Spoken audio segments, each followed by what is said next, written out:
Assalamualaikum warahmatullahi wabarakatuh. Bagaimana kabarnya anak-anak? Apakah masih sehat semua di pagi yang cerah ini ya? Semoga kita tetap berada dalam lindungan Allah Subhanahu wa taala.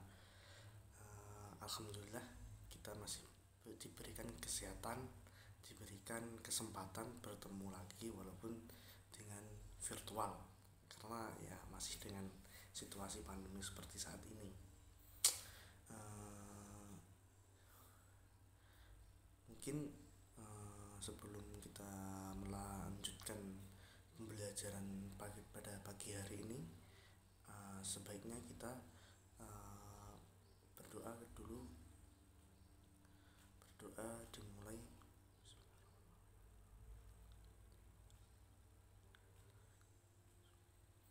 Berdoa selesai.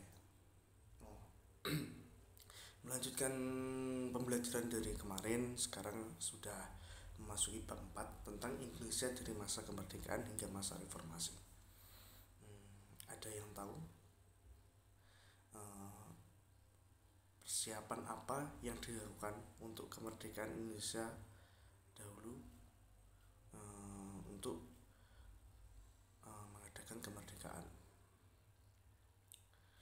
Oh ya, jadi begini ya, persiapan yang dilakukan untuk kemerdekaan Indonesia yaitu pertama sekali pembentukan panitia penyelidikan usaha persiapan kemerdekaan Indonesia, Badan Penyelidik Usaha Persiapan Kemerdekaan Indonesia, atau disingkat menjadi BPUPKI, dan pembentukan Panitia Persiapan Kemerdekaan Indonesia atau PPKI. Di dahulu sebelum mengadakan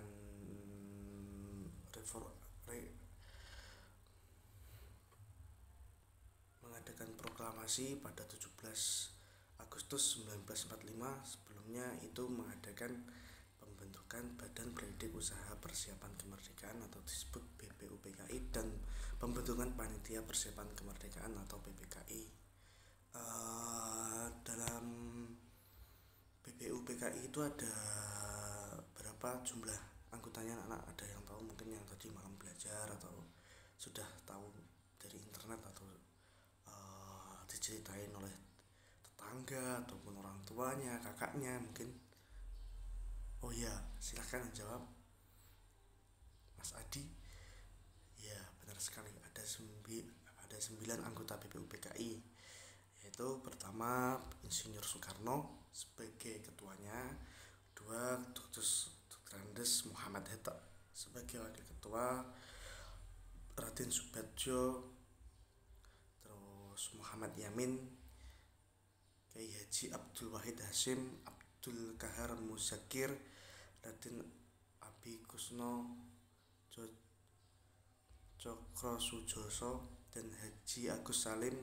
Yang terakhir Mr. Alexander Andris Maramis, itu ada sebagai anggota semuanya. Yang ke-7, yang 7-nya anggota, dan yang kedua itu ketua dan wakilnya. Sidang pertama kali itu dilaksanakan pada tanggal 29 Mei sampai 1 Juni 1945, dan sidang kedua itu dilaksanakan pada tanggal 10 sampai 17 Juli 1945. Gagasan masing-masing tokoh itu seperti Muhammad Yamin menyampaikan pidato pada tanggal 29 Mei 1945 dengan gagasan 1. Peri kebangsaan, peri kemanusiaan, peri ketuhanan, dan peri kerakyatan. Yang kelima, kesejahteraan rakyat. Yang kedua, Mr. Supomo itu pidato pada tanggal 31 Juni 1945 dengan gagasan persatuan, kekeluargaan, keseimbangan lahir dan batin, dan musyawarah keadilan rakyat. Insinyur Soekarno itu pada 1 Juni 1945 mempunyai gagasan kebangsaan Indonesia, internasionalisme, dan peri kemanusiaan. yang ketiga mufakat dan demokrasi, yang keempat kesejahteraan sosial, yang kelima ketuhanan yang maha esa.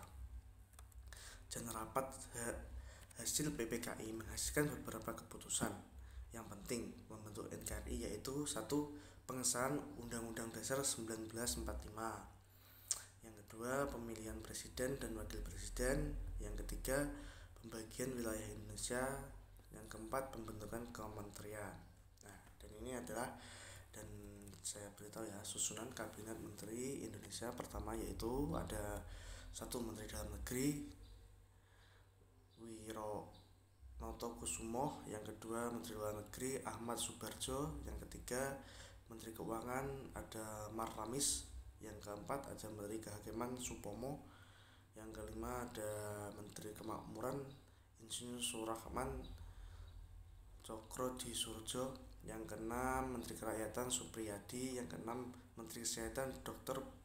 Buntoron Martomojo, yang ketiga menteri pengajaran atau sekarang seperti pendidikan itu ada Ki Hajar Dewantara, yang kesembilan menteri penerangan Amir Syarifuddin, yang keenam menteri sosial Iwan Kusumantri, yang ke-11 ada menteri umum Abi Kusno Cokro Sujoso, dan menteri perhubungan Abi Kusno Cokro Sujoso, yang menteri negara Wahid Hasyim Otto Iskandar Dinito, terus Sartono, yang terakhir Amir. Jadi ada 16 menteri.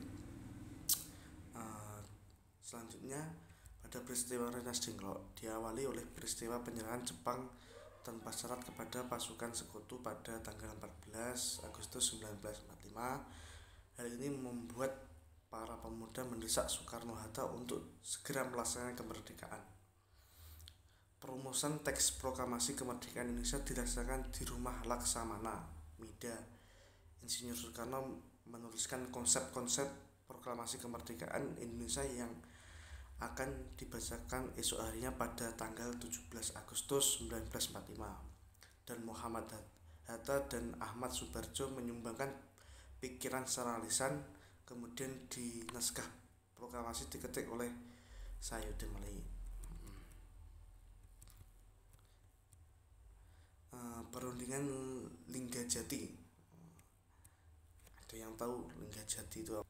Perundingan Linggajati itu adalah perundingan antara Indonesia dan Belanda yang bertepatnya di Linggajati, Jawa Barat. Memutuskan hasilnya seperti ini. Indonesia yang diketuai oleh Sultan Syahrir dan sepakatan Belanda mengakui secara de facto wilayah Republik Indonesia yaitu Sumatera, Jawa, dan Madura. Belanda harus meninggalkan wilayah Republik Indonesia paling lambat tanggal 11 Januari 1949. Selanjutnya Republik Indonesia dan Belanda sepakat membentuk negara Republik Indonesia Serikat atau RIS, di mana salah satu negara bagiannya adalah Republik Indonesia. Dalam bentuk RIS, Indonesia harus tergabung dalam Commonwealth atau Persemakmuran Indonesia Belanda dengan Ratu Belanda sebagai ketuanya. Dampak perundingan Linggajati ini untuk Indonesia seperti Republik Indonesia mendapatkan pengakuan kedaulatan dari beberapa negara, diantaranya Inggris, Amerika Serikat, Mesir, Lebanon, Suriah, Afghanistan, Myanmar, Yaman, Arab Saudi, dan Uni Soviet. Selanjutnya munculnya pihak yang mendukung dan menolak hasil perundingan di kalangan rakyat Indonesia. Sebagai rakyat Indonesia menganggap hasil perundingan merugikan Indonesia. Selanjutnya itu kan ada di LKS ada latihan soal dikerjakan dari bab 1 sampai bab 3. Nanti yang kurang paham ditanyakan pada Bapak, karena pertemuan kali ini sudah selesai, waktunya sudah habis. Mungkin bisa di depan, dan ketika ada kurang paham bisa nanti PC Bapak saja melalui WA ataupun SMS ya. Itu saja untuk pertemuan pagi hari ini, semoga bermanfaat. Kita senantiasa diberikan kesehatan, diberikan sehat jasmani, sehat rohani, berikan keimanan. Saran Bapak, karena situasi masih seperti ini, masih pandemi, mohon untuk anak-anak menjaga dirinya baik-baik supaya masih tidak terkena paparan COVID-19, dan semoga pandemi ini bisa cepat berlalu. Sekian dari pertemuan kali ini. Bila ada kesalahan, Bapak minta maaf yang sebesar-besarnya. Wabillahi taufiq wal hidayah, wa ridha wa inayah. Assalamualaikum warahmatullahi wabarakatuh.